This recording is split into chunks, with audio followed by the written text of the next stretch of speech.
അസ്സലാമു അലൈക്കും dear friends. ഇന്നത്തെ നമ്മുടെ സ്പെഷ്യൽ നിങ്ങൾ ആരും ഇതുവരെയും ട്രൈ ചെയ്ത് നോക്കിയിട്ടില്ലാത്ത ഒരു അടിപൊളി വെറൈറ്റി റെസിപ്പിയാണ്. നമ്മുടെ ഈ വീഡിയോ കണ്ടുകൊണ്ടിരിക്കുന്ന സമയത്ത് നിങ്ങൾക്ക് ഇഷ്ടപ്പെടുകയാണെങ്കിൽ ഒന്ന് ലൈക്ക് ചെയ്തേക്കണേ. അതുപോലെ തന്നെ നമ്മുടെ ഈ ചാനൽ ആദ്യമായിട്ട് കാണുന്നവരും ഇതുവരെയും സബ്സ്ക്രൈബ് ചെയ്യാത്തവരും പ്ലീസ് ഒന്ന് സബ്സ്ക്രൈബ് ചെയ്തേക്കണേ. ഞാനിടുന്ന വീഡിയോസ് ഉടനടി കിട്ടുന്നതിനായി സബ്സ്ക്രൈബ് ബട്ടന്റെ തൊട്ടടുത്ത് കാണുന്ന ബെല്ലൈക്കൺ കൂടി ക്ലിക്ക് ചെയ്തിട്ട് ഓൾ എന്ന ഓപ്ഷൻ എനേബിൾ ചെയ്യാനും മറക്കല്ലേ. ആദ്യത്തിന് ഇതിനായിട്ട് ഒരു ബൗളിലേക്ക് 250 ml കപ്പിന് 2 കപ്പ് കടലപ്പൊടി ഇട്ട് കൊടുക്കാം.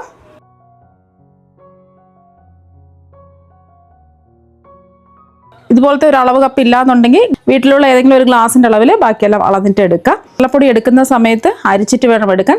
ചെറിയ ചെറിയ കട്ടകളുണ്ടാവും. അപ്പോൾ ആ കട്ടകളെല്ലാം ഒന്ന് മാറിക്കിട്ടണമെങ്കിൽ ഒന്ന് അരിച്ചിട്ട് എടുക്കാം. 150 ml കപ്പിന് 2 കപ്പ് കടലപ്പൊടിയാണ് എടുത്തിട്ടുള്ളത്. ഗ്രാം അളവിലാണെന്നുണ്ടെങ്കിൽ 200 ഗ്രാം കടലപ്പൊടിയാണ് എടുത്തിട്ടുള്ളത്.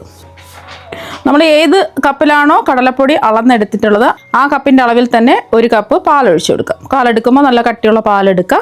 കട്ടകളൊന്നും ഇല്ലാതെ ഒന്ന് മിക്സ് ചെയ്യാം. ഗ്ലാസിന്റെ അളവിൽ മാവ് അളന്നെടുക്കുകയാണെന്നുണ്ടെങ്കിൽ ആ ഗ്ലാസിന്റെ അളവിൽ തന്നെ പാലും അളന്നിട്ടെടുക്കുക. 2 കപ്പ് അളവിലാണ് കാണിക്കുന്നത്. നിങ്ങൾക്ക് ഇത്രയും വേണ്ട 1 കപ്പ് അളവിലാണെന്നുണ്ടെങ്കിൽ അതിനനുസരിച്ച് ബാക്കിയെല്ലാം എടുത്താൽ മതിയാവും. ഇപ്പൊ കട്ടകളൊന്നും ഇല്ലാതെ ഒന്ന് മിക്സ് ചെയ്തെടുത്തിട്ടുണ്ട്. ഇനി ഒരു 5 മിനിറ്റ് ഇത് റെസ്റ്റ് ചെയ്യാൻ വേണ്ടിയിട്ട് മൂടി വയ്ക്കാം. ഇപ്പം ഞാനൊരു പാത്രത്തിൽ ഒരു ബട്ടർ പേപ്പർ വെച്ച് കൊടുത്തിട്ടുണ്ട്. കുറച്ച് നെയ്യ് ഒന്ന് ഒഴിച്ചു കൊടുക്കാം. നെയ്യ് എല്ലാ ഭാഗത്തും ഒന്ന് ബ്രഷ് ചെയ്യാം. ബട്ടർ പേപ്പർ ഇല്ലെങ്കിലും കുഴപ്പമൊന്നുമില്ല. പാത്രത്തിൽ നെയ്യ് തടവിയിട്ട് വെച്ച് കൊടുത്താലും മതി.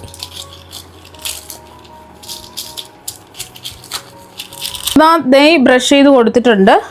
ഇനി ഇതിലേക്ക് കുറച്ച് ബദാമും പിസ്തയും നീളത്തിൽ കട്ട് ചെയ്തത് ഇതുപോലെ ഒന്ന് വിതറി ഇട്ട് കൊടുക്കാം. ഉണ്ടെങ്കിൽ ഇട്ട് കൊടുത്താൽ മതി, ഇല്ലാന്നുണ്ടെങ്കിലും കുഴപ്പമൊന്നുമില്ല. കാണാൻ ഒരു ഭംഗിക്ക് വേണ്ടിയിട്ടാണ് ഇങ്ങനെ ഇട്ട് കൊടുക്കുന്നത്. ഇപ്പോൾ പിസ്തയും ബദാമും നീളത്തിൽ കട്ട് ചെയ്തെടുത്തത് എല്ലാ ഭാഗത്തും ഒന്ന് വിതറി ഇട്ട് കൊടുത്തിട്ടുണ്ട്. ഇപ്പോൾ നമ്മൾ കടലമാവ് പാലുമായിട്ട് മിക്സ് ചെയ്ത് കലക്കി വെച്ചിട്ട് ഒരു 5 മിനിറ്റ് കഴിഞ്ഞിട്ടുണ്ട്. ഒന്നുകൂടി ഒന്ന് ഇളക്കി യോജിപ്പിക്കാം.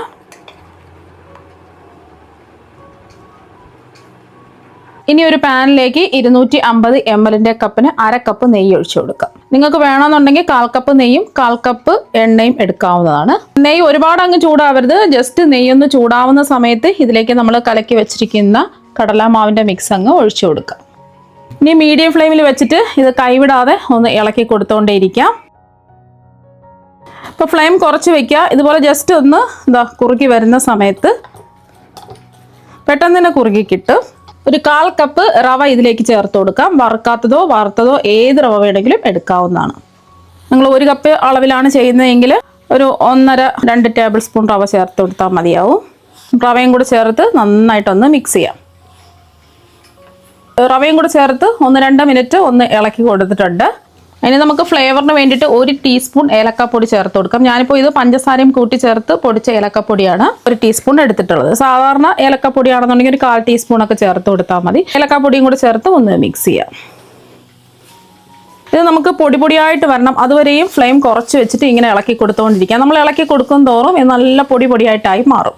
അപ്പോൾ 2-3 മിനിറ്റ് കഴിയുമ്പോൾ ഇതുപോലെ ചെറുതായിട്ട് പൊടിയായിട്ടൊന്ന് മാറിയിട്ടുണ്ട്. വീണ്ടും നമുക്ക് കട്ടകളെല്ലാം ഇതുപോലെ ഒന്ന് പ്രസ് ചെയ്ത് ഉടച്ചു കൊടുത്ത് പൊടിയായിട്ട് ആക്കിയെടുക്കുക. ഫ്ലെയിം അതുപോലെ കുറച്ചിട്ടിട്ട് വേണം ഇതൊന്ന് റെഡിയാക്കി എടുക്കാൻ. ഇപ്പോൾ ഒരു 5-6 മിനിറ്റ് ആയപ്പോൾ തന്നെ ഇളക്കി കൊടുത്ത് പൊടിയായിട്ടായിട്ട് മാറിയിട്ടുണ്ട്. ഈ ഒരു പരുവാവുന്നത് വരെ ഇളക്കി കൊടുക്കേണ്ടി വരും. ഇത് നമുക്ക് മാറ്റി വയ്ക്കാം.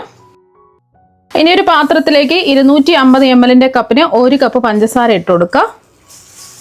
നമ്മൾ ഏത് കപ്പിലാണോ കടലപ്പൊടി അളന്നെടുത്തിട്ടുള്ളത് അതേ കപ്പിൽ തന്നെ 1 കപ്പ് പഞ്ചസാര എടുക്കുക. അപ്പോൾ അളവുകളെല്ലാം കൃത്യമായിട്ട് എടുക്കുക. എന്നാൽ മാത്രമേ കറക്റ്റായിട്ട് കിട്ടുള്ളൂ. അപ്പോൾ നമ്മൾ ഏത് കപ്പിലാണോ പഞ്ചസാര അളന്നെടുത്തിട്ടുള്ളത് അതേ കപ്പിൽ 1/2 കപ്പ് വെള്ളം ഒഴിച്ചു കൊടുക്കുക. ഫ്ലെയിം മീഡിയം ഫ്ലെയിം വെച്ച് കൊടുക്കുക. പഞ്ചസാര എല്ലാം ഒന്ന് അലിഞ്ഞു വരണം. ഇപ്പം ഗ്ലാസ്സിലാണ് പഞ്ചസാര അളക്കുന്നതെങ്കിൽ ഗ്ലാസിൻ്റെ അളവിൽ തന്നെ 1/2 ഗ്ലാസ് വെള്ളം എടുക്കുക. 1 ഗ്ലാസ് പഞ്ചസാരയ്ക്ക് 1/2 ഗ്ലാസ് വെള്ളം എടുക്കുക. അപ്പോൾ പഞ്ചസാര എല്ലാം ഒന്ന് തിളച്ച് അലിഞ്ഞ് വന്നിട്ടുണ്ട്. അതുപോലെ നല്ലതുപോലെ ഒന്ന് പതഞ്ഞു വരണം. ഒരു നൂൽ പാവൊന്നും ആയി പോകരുത്. അതുപോലെ തന്നെ ഒട്ടുന്ന പരുവം ആവേണ്ട ആവശ്യമില്ല. ജസ്റ്റ് ഒന്ന് തിളച്ച് ഇതുപോലെ ഒന്ന് പതഞ്ഞു വന്നാൽ മാത്രം മതി. ഇനി നമുക്ക് ഫ്ലെയിം ഓഫ് ആക്കാം. അപ്പോൾ ഈ കടലമാവിൻ്റെ മിക്സിലേക്ക് അതോടുകൂടി തയ്യാറാക്കിയ പഞ്ചസാര പാനി ഇതിലേക്ക് അങ്ങ് ഒഴിച്ചു കൊടുക്കാം. ഫ്ലെയിം ഓണാക്കി കൊടുത്തിട്ടുണ്ട്. കൈവിടാതെ ഒന്ന് ഇളക്കി കൊടുക്കുക. ഫ്ലെയിം കുറച്ച് വെച്ച് കൊടുക്കുക. 2 ടേബിൾ സ്പൂൺ നെയ്യ് ഇതിലേക്ക് ചേർത്ത് കൊടുക്കാം. 2 ടേബിൾ സ്പൂൺ നെയ്യ് ഇതിലേക്ക് ചേർത്ത് കൊടുത്തിട്ടുണ്ട്. 1 ടീസ്പൂൺ കടലപ്പൊടി ചേർത്ത് കൊടുക്കാം. 1 ടീസ്പൂൺ ഏലക്കപ്പൊടി ചേർത്ത് കൊടുക്കാം. 1 ടീസ്പൂൺ പഞ്ചസാര ചേർത്ത് കൊടുക്കാം. 1 ടീസ്പൂൺ ഏലക്കാപ്പൊടി ചേർത്ത് കൊടുക്കാം. 1 ടീസ്പൂൺ പഞ്ചസാര ചേർത്ത് കൊടുക്കാം. നല്ലതുപോലെ ഒന്ന് മിക്സ് ചെയ്ത് പാനിൽ നിന്ന് ഒന്ന് വിട്ട് വരുന്നവരെ ഒന്ന് ഇളക്കി കൊടുക്കുക. പെട്ടെന്ന് തന്നെ റെഡിയായി കിട്ടും, ഒരു താമസമില്ല. വീട്ടിൽ ഗസ്റ്റ് ഒക്കെ വരുന്ന സമയത്തും കുട്ടികൾ സ്കൂൾ വിട്ട് വരുന്ന സമയത്തൊക്കെ ഇതുപോലെ സ്പെഷ്യലായിട്ട് തയ്യാറാക്കി കൊടുക്കുക. ഒരു മിനിറ്റും കൂടെ ഒന്ന് ഇളക്കി കൊടുക്കുക. 1 മിനിറ്റും കൂടെ ഒന്ന് ഇളക്കി കൊടുത്തിട്ടുണ്ട്. 1-2 മിനിറ്റ് ഇതുപോലെ ഒന്ന് ഇളക്കി കൊടുക്കുക. ഇപ്പൊ കണ്ടില്ല, പാനിൽ നിന്ന് ഇതുപോലെ വിട്ട് വരണം. സോഫ്റ്റ് ആണ്. ഇത്രയേ ഉള്ളൂ. നമുക്ക് ഫ്ലെയിം ഓഫ് ആക്കാം. നമ്മൾ തയ്യാറാക്കിയ മിക്സ് കുറച്ചായിട്ട് അതിൻ്റെ മുകളിലായിട്ട് ഇങ്ങനെ വെച്ച് കൊടുക്കാം.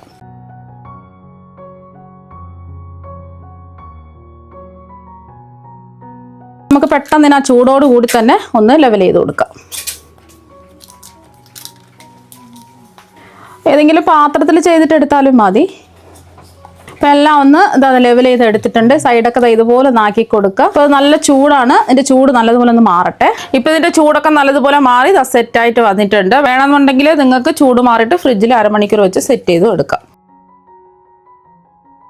ഇനി ഈ ബട്ടർ പേപ്പർ നമുക്ക് ഇളക്കി മാറ്റാം. അടിപൊളിയായിട്ട് കിട്ടിയിട്ടുണ്ട്. നമുക്ക് ഇഷ്ടമുള്ള ഷേപ്പിലൊന്ന് കട്ട് ചെയ്തെടുക്കാം.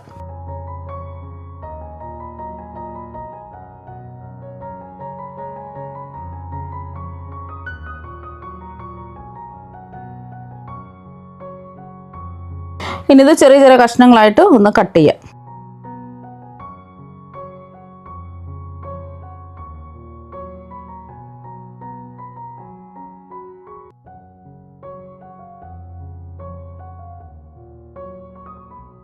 അപ്പോൾ ഇതെല്ലാം ഒന്ന് കട്ട് ചെയ്തെടുത്തിട്ടുണ്ട്.